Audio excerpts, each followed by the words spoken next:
If you have seen this message around November 9 to November 19, this is the sign for you.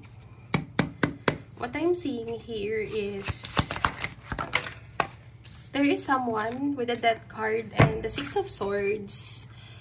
Your person misjudge you, and I think nagkaroon kayo ng misunderstandings lately because there is something na nalaman niya tungkol sa'yo, or pwedeng ikaw yung may nalaman tungkol sa kanya at nagselosan kayo.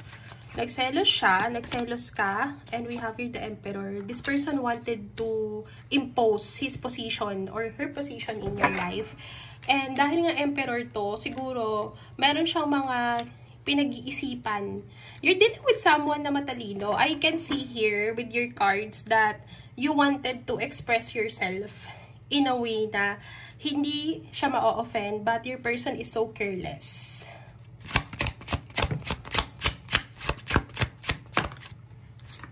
Okay, Seven of Wands. You wanted to move on.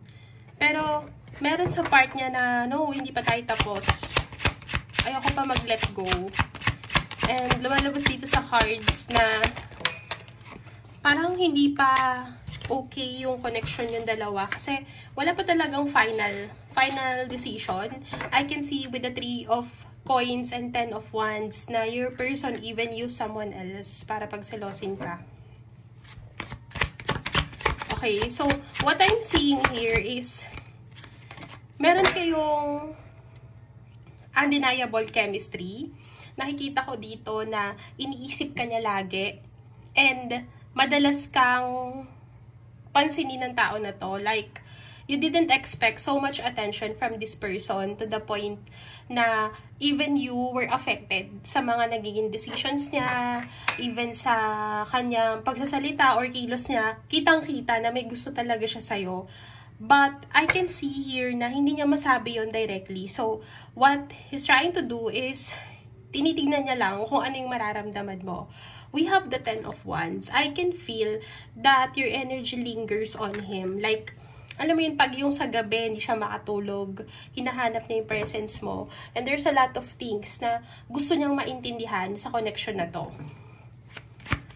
You're embodying a feminine energy here, and sa tingin ko, parang wala ka namang pakialam kung ano man yung isipin niya sa'yo, basta nasabi mo yung gusto mo. Pero siya, hindi siya nagbabago, kaya naiinis ka na din. So, meron sa part mo na nabubisit ka dahil hindi niya masabi sa'yo yung totoo. You're waiting for a sign. And meron ka ditong timeline. Nakikita ko dito na kapag hindi pa siya nag-approach sa'yo within the next few weeks, you wanted to